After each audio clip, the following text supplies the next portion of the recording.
Hi everybody, it's Elaine here, the Animal Reiki Lady. Thank you so much for joining me. Today our topic is going to be about something a little bit emotional, so if you want to go maybe grab a tissue, it might come in handy because we're going to be talking about what happens when our pets transition. And my name is Elaine, for those of you who may be catching one of my videos for the very first time. My name is Elaine, I'm the Animal Reiki Lady, and I help people prepare for and cope with the loss of their pets, among other things. I help people heal and build relationships with their animal companions. I help people and animals overcome trauma. But for this particular video, we're going to be very specifically talking about animals who have crossed the Rainbow Bridge. So some of you may not know that I work with a pet funeral home, essentially. It's a pet cremation service. And I know right away that kind of gets everybody thinking, it just makes, even the word makes people tense. So that's what I want to help calm down. I want to help us ease our understanding of that. I would love to actually shift the whole narrative around the passing of our pets, and maybe one video at a time, that's what I'm doing. But what I want to specifically talk about today is the greatest act of love that our animals give to us at the moment that they cross. And it is truly an act of love. So why this came up with is because I work at this funeral home, and yesterday I was helping a client. I help clients at their most vulnerable moment, right after their pet has transitioned, and they bring their animal to us for aftercare. And so I am there to help them on a very personal level at one of the most vulnerable times of their life.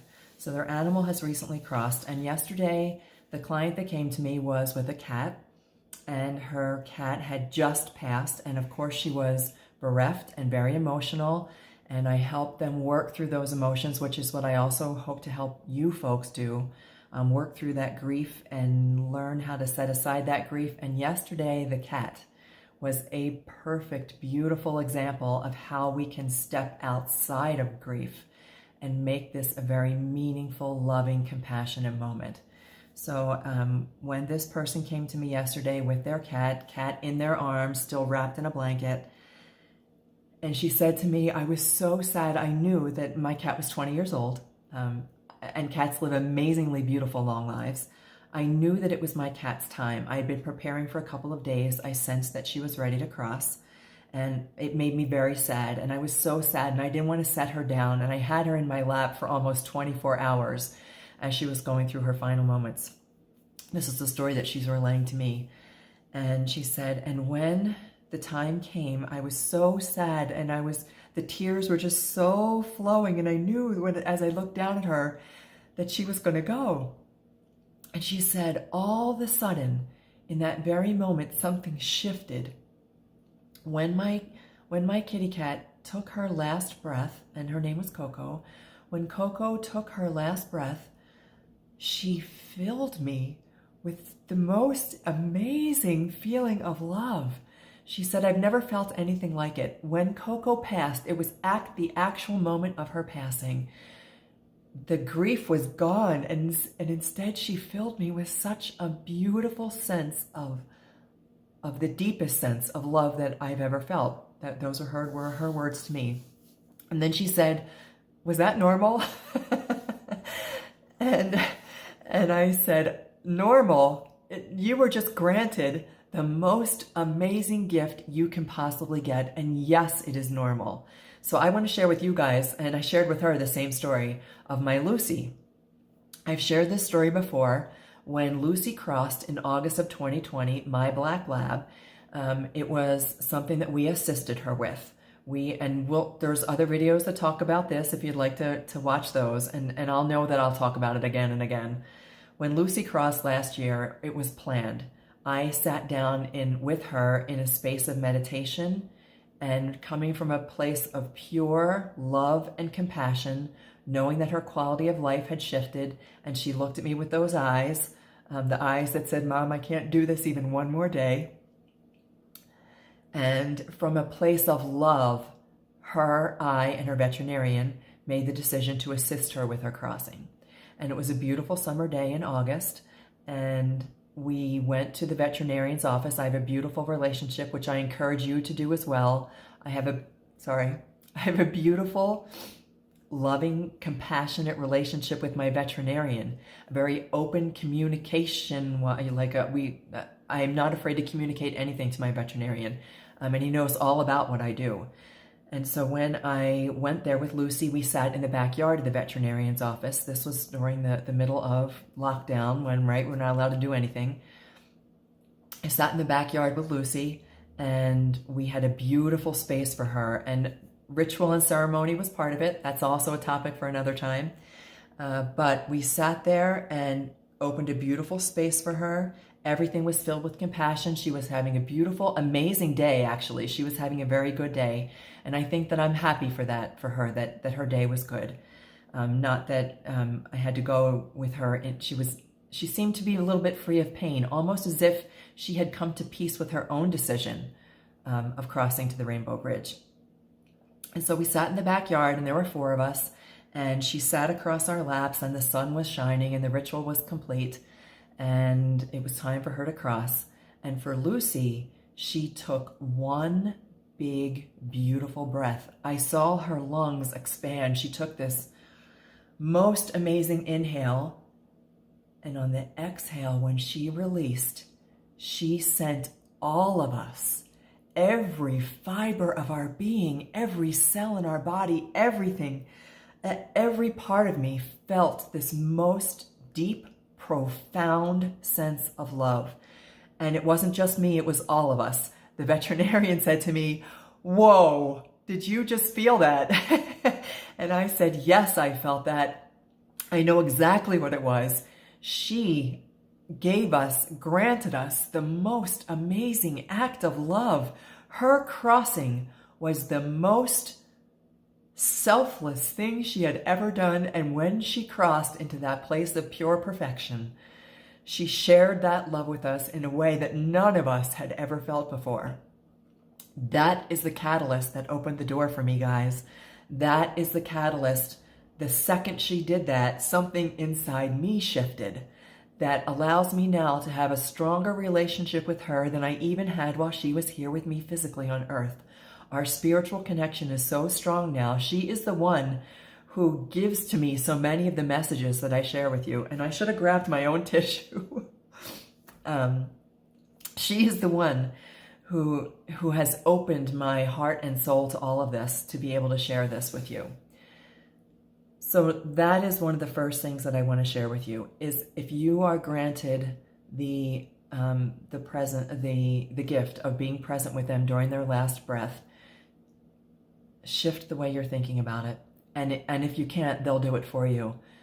It helps the grief subside. It helps that grief almost like fly away on little wings. It helps the grief dissipate when you know that they're going to a place of pure, perfect love, and then they share that love with you. And it's not just love. It is an act of love that they are filling you with this peace and beauty and love, knowing that you can remain spiritually connected with them, even though they have left their little physical bodies.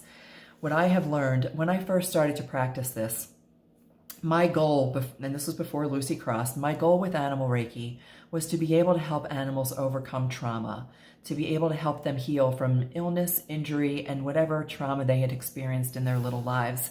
And what I quickly learned was that they are the ones who heal us. And what if their purpose here on earth, and their purpose is more than just to be our companion and to be our pet, what if their purpose is to teach us, to show us, to help us to become better people, to help us to grow?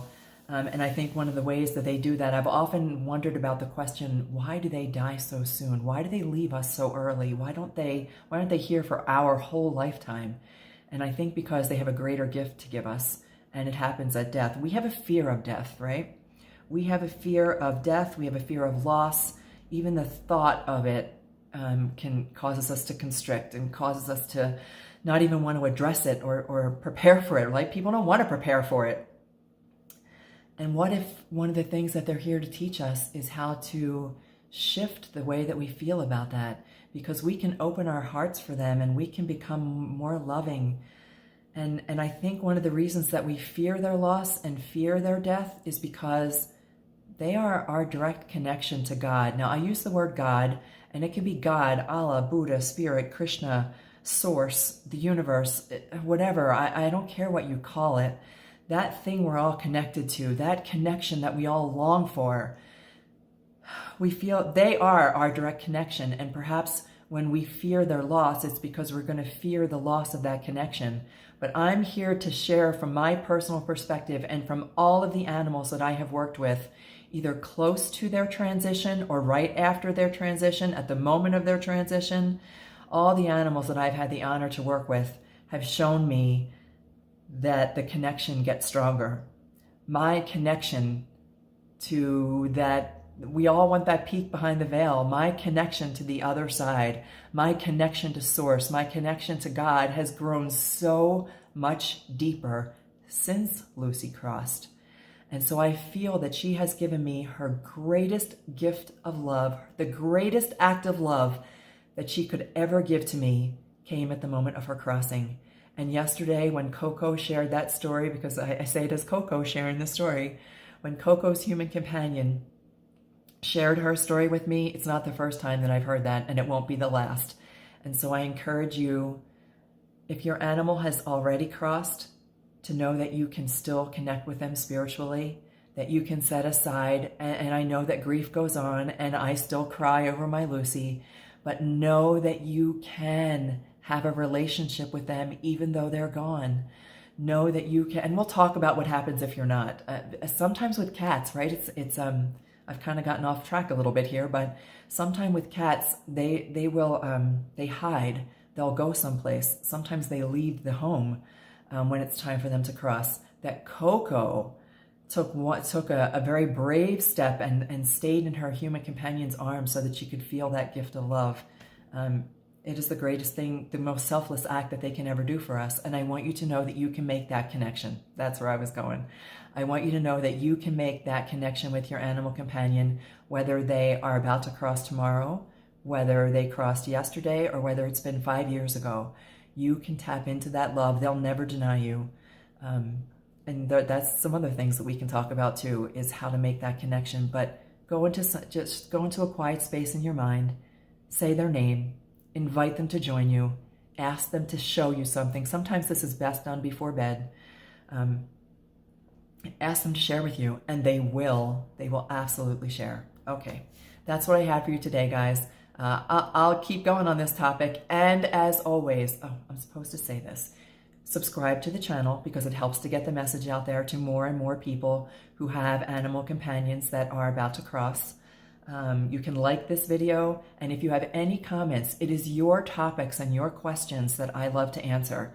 So if there is anything at all you would like me to talk about your relationship with your animal companion, about an animal who has already transitioned, about how I connect with animals, about how you can connect with animals, you just put it in the comments below. I also want to let you know that if you want to be on the cutting edge as I am doing the things that I do, if you're feeling that pull, I have all kinds of trainings, and I'll put links below. The newest one is going to come up December 14th. Yep, I am not one of those people who takes a break for the holidays, because our pets don't take a break for the holidays. And I have to tell you that over the holidays is one of the times when, for a reason that I don't quite know, that I haven't quite wrapped my mind around, or that I haven't quite gotten an answer to yet, is that around the holidays when a lot of our animals choose to transition. So I don't take a break. And if you want to learn to do what I do, I'll post that link. The next online session starts, and my online sessions are virtual live. So it's not like some pre-recorded webinar or anything. Starts December 14th, and it lasts for 8 weeks. And then if you just want some personal help, if you're an individual who is seeking a little bit of coaching or a little bit of mentoring about your own relationship with your animal companion, or your animal's about to transition and you would like to know how to really create space for them and how to make this a time of peace and calm and reduce their confusion and pain, I can help you with that too. So I put all those links in the comments. You put your comments in the comments. You can put a comment that also lets me know if you'd like a question answered. All right. May the animals light your way. I love you guys so much. Take care. Bye.